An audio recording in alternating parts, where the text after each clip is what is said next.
आपको ज़िंदगी में कितना पैसा चाहिए? कितना पैसा आपकी ज़िंदगी के लिए, आपकी ज़िंदगी की हर एक ख्वाब, हर एक ज़रूरत पूरी करने के लिए काफ़ी है? जानेंगे इस वीडियो में।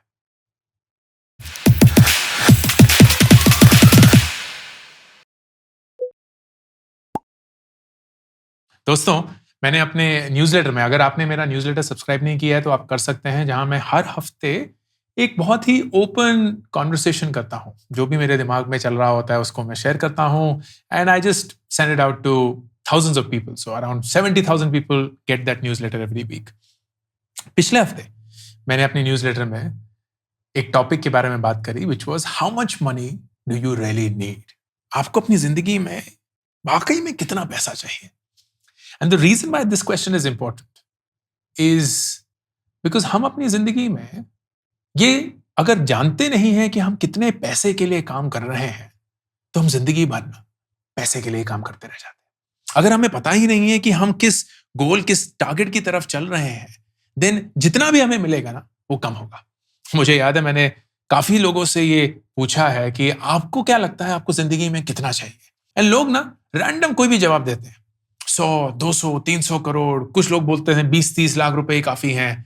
And both of these are at the opposite end of two spectrums. एक जो इंसान जानता ही नहीं है कि उसको वाक़ई में कितना चाहिए, तो वो इतना माँगता है कि सब कुछ इसमें समा जाएगा। और एक इंसान जिसे लगता है कि थोड़े से ही पैसे से सब कुछ हो जाएगा क्योंकि उसने आगे फ्यूचर के लिए कुछ एक्सट्रैपोलेट किया ही नहीं है। And that I think is the biggest problem कि अगर आप ये सवाल का जवाब जानने की कोशिश नहीं करेंगे कि आपको वाक़ई में ज़िंदगी में कितना पैसा चाहिए, देन आप हमेशा पैसे के पीछे भागते रहेंगे। तो मैंने इस सवाल का जवाब 23 साल की उम्र में अपने लिए निकाला था। एंड मैंने उस नंबर को पिछले 20 साल से हर साल रीवैल्यूएट किया है। And that number has more or less stayed in the same ballpark. 23 साल की उम्र में मुझे ये पता चला था कि मुझे अपनी ज़िंदगी जीने के लिए जो कुछ भी मैं अपनी ज़िंदगी में करना चाहता हूँ, करीब-करीब 20 करोड़ रुपए चाहिए। एंड आज अगर मैं वही सेम कैलकुलेशन करता हूँ, तो वो नंबर उतना ही है। Now that when I shared with people got them interested. अरे! ये नंबर आया कैसे? आपको कैसे पता कि आपको इतना स्पेसिफिक नंबर चाहिए? So the specific number is 21.7 crores. And I thought कि यार इस पे एक वीडियो बनाया जाए। So this is a video जहां हम एक्सेल खेलकर ये जानने की कोशिश करेंगे कि आपको वाकई में जिंदगी में कितने पैसे की जरूरत है। इस वीडियो में आप देखेंगे कि a very big component of my future expenditure is insurance, क्योंकि इंश्योरेंस बहुत जरूरी है। खुदा ना खास्ता अगर मुझे कुछ हो जाए तो मेरे परिवार को वो सारी कठिनाइयों का सामना नहीं करना चाहिए which I could have avoided by taking insurance. इसीलिए this video is brought to you by Ditto. Ditto is a new age advisory platform for insurance जहां आपको spam free advice मिलता है, आपको unbiased, honest perspective मिलता है कि कौन सी पॉलिसी आपके लिए सबसे बेस्ट रहेगी। And if you buy through them, then you also get help with documentations and claims settlement. Insurance को please कभी भी ignore मत करिएगा। And I believe that a service like Ditto really helps. It's backed by Zerodha, which is India's best stockbroking platform and the one that I use. And it is by the same people who created FinShots, जो 5 लाख से भी ज्यादा लोग subscribe करते हैं to get their daily financial news. Do check them out in the pinned comment link and in the description. मैं अपना example लूंगा, उसी एग्जाम्पल के चलते आप अपने लिए अपने करंट सर्कमस्टेंस में जितनी भी आपकी उम्र है वो सारे स्टेप्स यूज करके you can find that number for yourself, and I hope that that will give you a lot more clarity कि आप भाग जो रहे हैं ना, वो किस चीज के लिए भाग रहे हैं। So let's start the Excel. Approach जो है वो बहुत सिंपल है। अप्रोच ये है कि आप अपने करंट एक्सपेंसेस को देखेंगे एंड उसका एक फ्यूचर प्रोजेक्शन बनाएंगे। एंड वो जितनी बारीकी से आप बना सकते हैं उतना अच्छा रहेगा। फिर आप अपने फ्यूचर एक्सपेंसेस को देखेंगे, वो एक्सपेंसेस जो आप जानते हैं कि आपके साथ होने जा रहा है। अगर आप अपने 20s में हैं तो शायद आपको घर खरीदना होगा, गाड़ी खरीदनी होगी, शादी के लिए पैसे, बच्चों की फीस, अगर आप शादी करते हैं और बच्चे होंगे, उनके लिए उनकी पढ़ाई, व्हाटएवर द केस में भी, वो सारी चीज़ों को आप मद्देनजर रखते हुए उसको भी एक्सट्रैपोलेट करेंगे एंड देन फिर हम एक फैक्टर अप्लाई करेंगे which is the unpredictability factor. जिंदगी में कुछ भी कभी भी हो सकता है, तो हम हर एक चीज को तो अकाउंट कर नहीं सकते, तो एक नंबर लेकर हम उस पर आगे चलेंगे। इससे हमारे को एक बहुत ही बढ़िया हर एक साल का कैश फ्लो स्टेटमेंट मिलेगा कि हमें हर एक साल करीब करीब कितना पैसा चाहिए होगा and that will then be used to calculate कि आपको अभी अगर वही सारा पैसा मिल जाता तो कितने पैसे में आपकी पूरी जिंदगी चल सकती है। Here is how we do it. तो मैं अपनी assumption शीट से शुरू करता हूं। मैंने हाल ही में एक वीडियो बनाया था of how do I spend my money, कि हम अपना जो पैसा है जो हमारे घर में आता है उसको हर साल के बेसिस पे किन किन चीजों में बांटते हैं। So I am going to use that as the starting example. तो मैंने माना है कि इन्फ्लेशन जो है वो 5% है। ये मोटा मोटा एक एवरेज एक्सपेक्टेशन है, आगे भी हो सकता है पीछे भी हो सकता है, लेकिन जो अनप्रेडिक्टेबिलिटी फैक्टर है वो इस चीज को थोड़ा बहुत संभाल लेगा। Here is the yearly expense on items that I currently have. मैं अभी 41 ईयर्स का हूं, तो ये 40 साल की उम्र में 2020-2021 की एक्सपेंसेस हैं and this is the precise number, जितना भी मैं प्रिसाइज कर सकता था। कि कपड़ों पे हमने 19,000 रुपए खर्च करे, हेल्थ इंश्योरेंस लिया उस पे करीब 20, बाहर खाना खाने में 22,000, हम अपने बच्चों को एक लाइब्रेरी भेजते हैं तो उसके लिए 25,000 रुपए हमने साल के दिए दोनों बच्चों के लिए। सब्सक्रिप्शन तो आपका mobile phone, Netflix, internet, YouTube, जो भी सारे सब्सक्रिप्शन हैं उन सबका 30,000 रुपए करीब करीब खर्चा है। किताबों पे 30,000 रुपए खर्च किए, लोगों को गिफ्ट्स, तोहफे, बर्थडे, एनिवर्सरी जो भी है उस पर 36,000 रुपए, बिजली मेंटेनेंस जहां हम रहते हैं उस पर 1,32,000 रुपए, लाइफ इंश्योरेंस 1,40,000 के करीब, खाने का खर्चा जो हम घर पे बनाते हैं करीब 2,60,000 रुपए, गाड़ी हमारी रेंट पे है और उसका जो पेट्रोल वो सब कुछ मिला के करीब 3,60,000, घर के एक्सपेंसेस, तो घर में जो भी हमारी ग्रोसरी होती है, जो भी हमारे मेड हेल्प का खर्चा है, ड्राइवर का खर्चा है, वो सब कुछ मिला के 3.5 लाख रुपए। ट्रैवल तो हर साल हम करीब 5 लाख रुपए ट्रैवल पे खर्च करते हैं, जो भी हम वेकेशन करते हैं। स्कूल की fees is a big investment, तो 10 लाख रुपए स्कूल की फीस बच्चों की जाती है और घर का EMI है करीब 18 लाख रुपए जो जाता है। This is something that we know, this is something that you also know. जिस भी आप उम्र के हैं आपको अपने करंट एक्सपेंसेस पता होने चाहिए। You may not know all the expenses for the future, but you surely know what are your current expenses. Now the big thing is, उसके बाद आप एक projection plot करते हैं कि ये किस हिसाब से grow करेगा। Now this has nothing to do with inflation. आप इसको inflation के साथ जोड़ सकते हैं, लेकिन this is your own view कि ये कैसे grow करेगा। For example, मुझे पता है कि मेरे कपड़े जो हैं वो करीब करीब 5% मतलब इन्फ्लेशन के हिसाब से ही ग्रो करेंगे। ज्यादा कपड़े खरीदने का शौक नहीं है, जो भी है वो जरूरतें हैं, बच्चों के लिए हो गए वो सब वगैरह। हेल्थ इंश्योरेंस जो है वो मुझे पता है एक स्टेप आगे, मतलब 1% आगे इन्फ्लेशन से ग्रो करेगा ही करेगा। जैसे जैसे हम बड़े होंगे वैसे वैसे इस इंश्योरेंस की नीड और ज्यादा बड़ी होगी। So I have assumed 6% overall. Eating out 5% पे ही है। किड्स लाइब्रेरी 6% से ग्रो करेगा क्योंकि वो महंगा है, लेकिन 50 साल का जब मैं हो जाऊंगा, ये मैंने 42 पे किया है, 50 साल का जब मैं हो जाऊंगा तो एक बच्चा जो है वो स्कूल से निकल जाएगा, तब हम लाइब्रेरी रोक देंगे। फिर उसके बाद 6 साल दूसरे बच्चे के लिए, उसके बाद रोक देंगे, उसके बाद 0 है। सब्सक्रिप्शंस 5% पे ग्रो करते रहेंगे, इन्फ्लेशन है। बुक्स 6% पे ग्रो करेंगे क्योंकि बुक्स जैसे हम बुढ़ापा आता रहेगा और कुछ करने के लिए होगा नहीं तो किताबें ही पढ़ेंगे। गिफ्ट्स 5% पे ही है। इलेक्ट्रिसिटी मेंटेनेंस 6% पे ग्रो करती रहेगी। लाइफ इंश्योरेंस जो है वो 52 ईयर्स तक सेम है। उसके बाद लाइफ इंश्योरेंस जो लेना होगा वो बहुत महंगा होगा, so I have taken that into account as well. Food expenses जो है मुझे लगता है 8% पे ग्रो करेंगे क्योंकि खाना इन जनरल महंगा होता जा रहा है, खासकर वो टाइप का खाना जो हमें खाना चाहिए, organic food, healthy food, so on and so fourth. Car rental मैंने अज्यूम किया है कि कार रेंटल जो है वो सेम रहेगी, लेकिन पेट्रोल जो है वो 5% से बढ़ता रहेगा, इन्फ्लेशन 50 ईयर्स तक। उसके बाद वो 0% से बढ़ेगा अप टू 80। क्यों? क्योंकि मुझे ये विश्वास है कि अगले 8-9 सालों में इलेक्ट्रिक व्हीकल्स आकर उस ग्रोथ को थमा देंगे। सो पेट्रोल का खर्चा हमारा कम होने लगेगा, बट मैंने 0 ग्रोथ ली है क्योंकि इन्फ्लेशन से वो वैसे ही बढ़ता रहेगा। होम एक्सपेंसेस तो मैंने लिए हैं 8%, तो जो भी आपके ज्यादातर एक्सपेंसेस हैं वो बढ़ते ही रहेंगे। ट्रैवल पे मैंने 10% लिया है क्योंकि जैसे जैसे हम बड़े होंगे, बच्चे भी स्कूल कॉलेज चले जाएंगे, तो हम ज्यादा ट्रैवल करेंगे क्योंकि वही होगा करने के लिए। स्कूल की फीस, एजुकेशन सबसे ज्यादा महंगा हो रहा है, तो 8% पे मैंने ली है। अगेन एक बच्चा 50 साल की उम्र में स्कूल से निकल जाएगा तो तब तक, दूसरा 56 तो तब तक। होम ईएमआई 10 साल की बची है विच इज 18 लाख रुपए, तो वो देना ही है। देन प्लान, फ्यूचर के क्या है? तो अगर आप अपने 20s में हैं, अर्ली 20s में हैं, तो आपकी गाड़ी, आपका घर, आपका शादी, आपके बच्चे, वो सारी चीजें प्लान हो सकती हैं, but all of that is to be used as of current price. तो आप ये पूछेंगे कि अगर आज की डेट पे आपको वो चीज चाहिए होगी तो वो कितने की होगी, and then you will adjust it for inflation. For example, college is the biggest expense that will be there for us in the future. दोनों बच्चों के कॉलेज, अब पता नहीं वो कॉलेज जाएंगे भी कि नहीं जाएंगे, लेकिन अगर जाते हैं तो नेचुरली कॉलेज अगर जाएंगे तो शायद इंडिया के बाहर जाना चाहेंगे, तो वो बहुत महंगा है। सो आज की डेट में अगर एक गुड यूएस एजुकेशन को मैं देखूं तो स्कॉलरशिप, थोड़ा लिविंग एक्सपेंसेस वगैरह मिला मिलू के 1.5 करोड़ तो कहीं भी नहीं गया।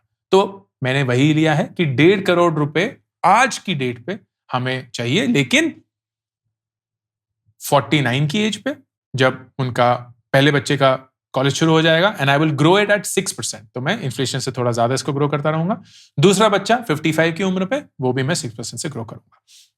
And there are 2 things that I want to do for my life. एक तो ट्रिप टू मार्स, ये मेरे जिंदगी का अरमान है। I don't know how many of you know, पर मैं शुरुआत से ही मार्स जाना चाहता था। इनफैक्ट मैं स्पेस साइंटिस्ट बनना चाहता था, उसी के लिए मैं यूएस गया था अपनी पीएचडी करने के लिए। वो ड्रॉप आउट हुआ, तो जब ड्रॉप आउट हुआ तो फिर तब डिसाइड किया कि यार एकेडमिकली तो नहीं जा पाए, तो पैसे के थ्रू होपफुली कभी जा पाएंगे। एलॉन मस्क इस सपने को साकार करेगा, तो किसी ना किसी पॉइंट पर मुझे लगता है कि ये होगा। तो मैंने 55 की एज पर यह प्लान किया है कि मैं ट्रिप टू मार्स लूंगा। तब तक आई एम वेरी सर्टन कि ट्रिप टू मार्स एक बहुत ही नॉर्मल प्रोसेस हो चुका होगा। ये ट्रिप कम से कम 3 करोड़ रुपए का होगा। मैं इसको 1% पे ग्रो कर रहा हूं। क्यों? क्योंकि ये ट्रिप सस्ता ही होता रहेगा, महंगा नहीं होगा, because technology will become cheaper and cheaper. And then the second thing is the foundation. जब मैं 60 साल का हूं, then I want to start a foundation which will help kids with their education. उसके लिए मैं आज की डेट के 5 करोड़ रुपए स्टार्ट करना चाहता हूं। That will be the foundation. इस 5 करोड़ रुपए से वो उसको री इन्वेस्ट करते हुए बच्चों की पढ़ाई में जितना भी हेल्प कर पाएंगे करेंगे। So I will start that at the age of 60। तो मैं ये एज्यूम कर रहा हूं कि वो 5 करोड़ रुपए जो है वो 5% से या इन्फ्लेशन से बढ़ते रहेंगे। तो 60 साल पे जितना भी उसकी वैल्यू होगी, that will be how I will expenses. This is the most important thing that you need to spend time on. इस पे अगर आप अच्छे से बैठ गए, बाकी सब ना मैथमेटिकल कैलकुलेशन है। This is the approach that I followed even when I was 23, and I've shared the template with you, and even today when I do that. तो अब नंबर्स देखते हैं। तो सबसे पहले एज, तो मैंने 40 साल की उम्र से किया, and I went all the way to 100. तो मैंने 100 साल तक प्लानिंग करी है। मुझे यकीन है कि उससे पहले ही मैं टपक जाऊंगा, लेकिन 100 साल तक अगर मैं निकल गया तो उतना पैसा काफी है।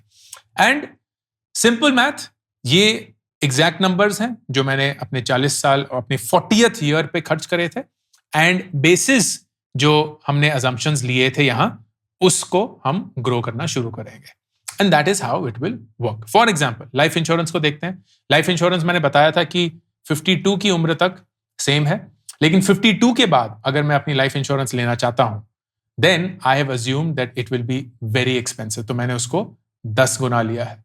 तो 1,43,000 पर ईयर के बजाय मैं 14,30,000 दे रहा हूंगा, because I would want my life to be insured till that time कि अगर मुझे कुछ हो जाए तो मेरे परिवार का कोई ध्यान रख सकता है in terms of at least money, and so on and so fourth.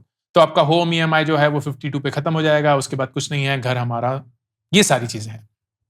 And then you have your future expenses. So kids college 1.5 crore रुपए था आज की डेट में। जब वो 49 पे मुझे यूज करना होगा तो वो करीब करीब 3 करोड़ रुपए होगा। तो मतलब एट द एज ऑफ 49 मेरे पास 3 करोड़ रुपए होने चाहिए to be able to afford the education of my first kid. 55 की उम्र पे वही 1.5 करोड़ अब 4 करोड़ 75 लाख रुपए हो चुके होंगे। तो at the age of 55 I will need 4 crore 75 lakh rupees to be able to afford the education of the second child. फिर फाउंडेशन 5 करोड़ से शुरू करना था।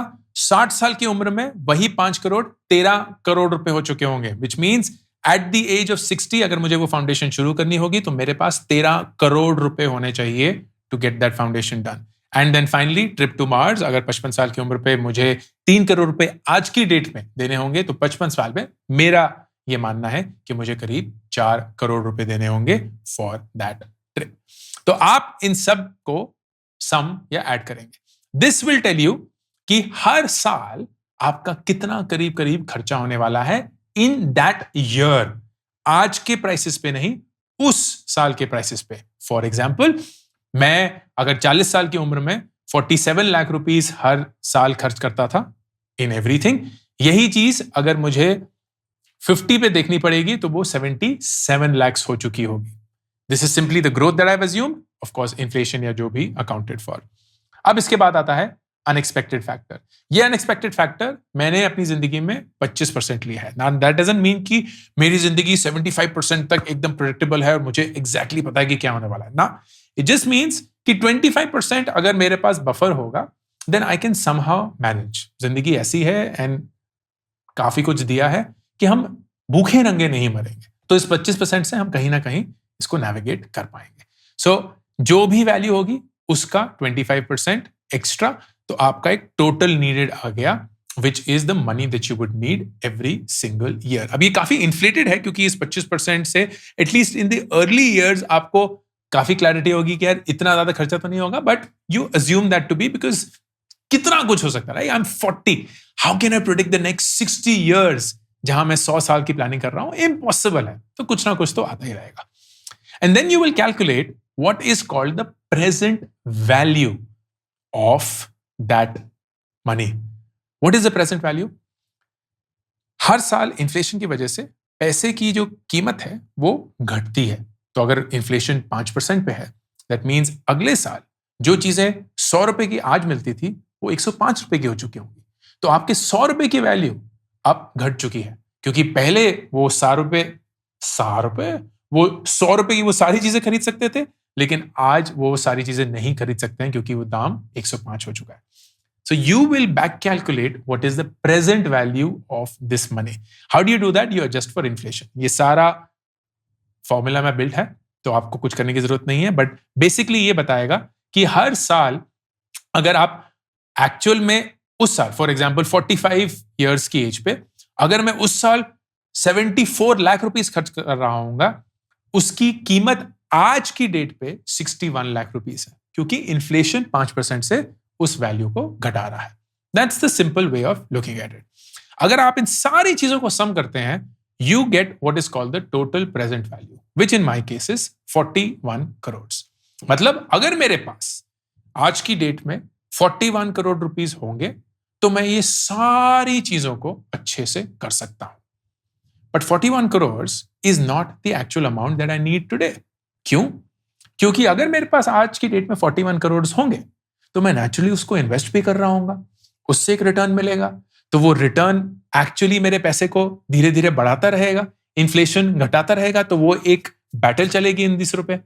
तो you have to find what is the optimal number that you need today, ताकि अगर आप उसको इन्वेस्ट करें, सही से इन्वेस्ट करें, then that return plus your expenses will at some point of time balance each other. I'll say that once more. आपको 41 करोड़ नहीं चाहिए, आपको उससे काफी कम चाहिए, क्योंकि वो काफी कम अमाउंट को अगर आप इन्वेस्ट करेंगे तो उसके रिटर्न से आप सरप्लस जनरेट कर सकते हैं, which will then pay for your needs.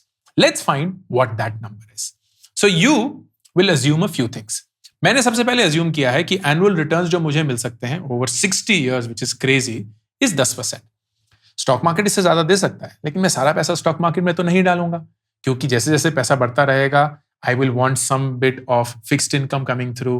तो शायद मैं उसको लॉन्ग टर्म कॉर्पोरेट बॉन्ड्स में डाल दूं, शायद कुछ एफडी भी करा लूं, काफी कुछ इक्विटी में जाएगा। इक्विटी भी लॉन्ग टर्म 60 ईयर्स पे क्या वही 13-15% देती रहेगी जो पिछले 20-30 साल में दिए हैं? जरूरी नहीं है। So I assume 10%।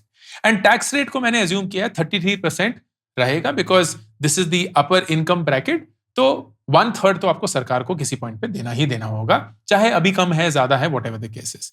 तो आप पोस्ट टैक्स रिटर्न लेके चलिए 6.7%, विच इज बेसिकली 10% में से 33% निकल गए।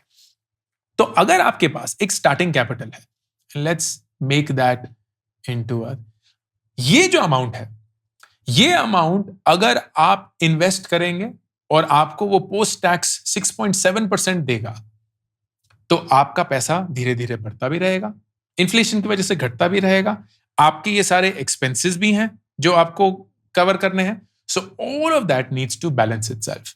You do this through an Excel formula called goal seek.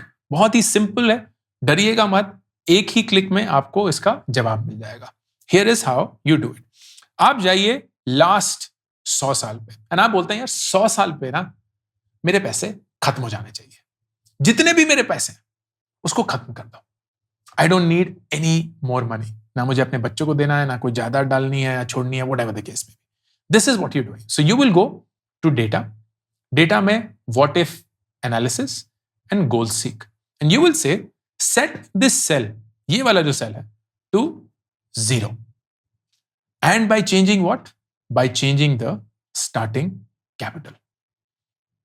Okay. When you do this, you find a number. And ये बोलता है कि अगर आज की डेट पे मेरे पास 22 करोड़ 50 लाख रुपए हैं और मैं उनको इन्वेस्ट करता हूं, तो रिटर्न कितना मिलेगा? 1 करोड़ 50 लाख रुपए हर साल रिटर्न मिल रहा होगा, क्योंकि 6.7% से ये ग्रो कर रहा है. मेरे खर्चे भी होंगे 61 lakhs. ये जो सारे जो खर्चे हैं यहाँ के, ऑफ कोर्स ये वाला एक्चुअल अमाउंट हम लेंगे तो खर्चे भी होंगे. तो उन खर्चों को जोड़ जाड़ कर, रिटर्न को ऐड कर कर, you will actually start getting a number. So you will see here is how the movement will be. And इसको अगर आप एक ग्राफ प्ले अगर आप इसको एक ग्राफ पे प्लॉट करते हैं, सो you will see this is how it looks. तो मेरा पैसा जो है विच इज करीब करीब 22 करोड़, वो पहले बढ़ेगा, फिर घटेगा क्योंकि एक बड़ी स्कूल की फीस देनी होगी, फिर बढ़ेगा, फिर से घटेगा, फिर बढ़ेगा, फिर से घटेगा, और फिर धीरे धीरे धीरे करके घट के 0 हो जाएगा. This is how your money will move, and for that you will have to have a starting capital of 22 crore रुपए. ये नंबर 21.7 से थोड़ा ज्यादा इसलिए है क्योंकि जब मैंने लास्ट ईयर कैलकुलेशन किया था तो थोड़े नंबर्स कम थे, बट you'll see मोटा मोटा बॉल पार्क वही है. And this is the clarity that I need. What I need to know इसकी जिस दिन मेरे पास जो भी कुछ कर 22 करोड़ रुपए आ गए, I do not have to work for money. 22 crore रुपए बहुत ज्यादा लगते हैं, बट ऑफकोर्स मेरा अनुमान भी बहुत ज्यादा है. अगर इन सब चीजों को मैं हटाने की कोशिश कर दूं और बोलूं कि यार बच्चों को इतने महंगे कॉलेज क्यों भेजना है, मार्स क्या जाना है, फाउंडेशन क्यों शुरू करनी है, इतना सारा अपने रहने खाने पे क्यों खर्च करना है, then of course this number starts reducing. तो ये नंबर आपको अपने लिए कैलकुलेट करना है, उसके लिए ये शीट है. This sheet is the you sheet. Same approach follow करेंगे. एग्जिस्टिंग एक्सपेंसेस होंगे, जो भी आपका करंट रेंट हो गया, ईएमआई हो गया, हाउस होल्ड एक्सपेंसेस, मोटा मोटा जो भी आप कर सकते हैं. The most important thing is कितनी तेजी से वो ग्रो करेगा एंड किस किस साल पे कुछ चेंज आएगा या नहीं. And then you will find out your future expenses. बच्चों की फीस हो गई, शादी का खर्चा हो गया, घर का खर्चा हो गया, गाड़ी का खर्चा, whatever the case may be, माँ बाप को संभालने का खर्चा, etcetera etcetera. And then you will follow exactly the same process. The main thing will be the goal seek. जो मैंने बताया, goal seek के लिए आप ये assume करेंगे कि 100th year पे आपका पैसा खत्म, उससे पहले ही शायद आप सारे खत्म हो जाएंगे, लेकिन मान के चलते हैं कि 100 साल पे पैसे खत्म. And you will then go to data. What if goal seek set this to 0 by changing the starting capital. जब आप ये करेंगे, you will get a number. That is the number you are going after. I would strongly encourage कि हर साल आप इस calculation को करें, क्योंकि every year you will have new data coming in. आपकी एक्सपेंसेस कैसे बढ़े हैं, कौन कौन सी नई चीजें आपके दिमाग में आई हैं जो आप करना चाहते हैं या शायद नहीं करना चाहते हैं, and you will then reassess what that number is that you're going after. वो नंबर कैसे लाया जाए वो एक completely different conversation. Side income कैसे जनरेट करी जाए, पैसिव इनकम कैसे जनरेट किया जाए, इन्वेस्टमेंट के थ्रू एसेट्स कैसे बिल्ड किया जाए, all of that which I create in my videos is how you will get to this number जो मेरे लिए 22 करोड़ है, and I have to ensure कि मैं कुछ ऐसा कर रहा हूं जहां मैं अपने वक्त को बिताकर ये पैसे नहीं कमा रहा हूं, क्योंकि जितना मेरा वक्त ये पैसे कमाने पे लगा रहेगा उतना ही मैं जिंदगी भर वो पैसे ही कमाता रहूंगा. I will never be truly free. I hope this was useful in answering the question, how much money do you really need in life? Ankur Warikoo signing off. YouTube Shorts के लिए एक डेडिकेटेड चैनल लॉन्च किया गया है जिसपे आप सिर्फ वो 60 सेकंड के शॉर्ट्स देख सकते हैं. No long format content to confuse you, and hopefully those 60 seconds will help you just as much as these long format videos do. Subscribe करिए, पिन कमेंट और डिस्क्रिप्शन में लिंक है to the Warikoo Shorts channel.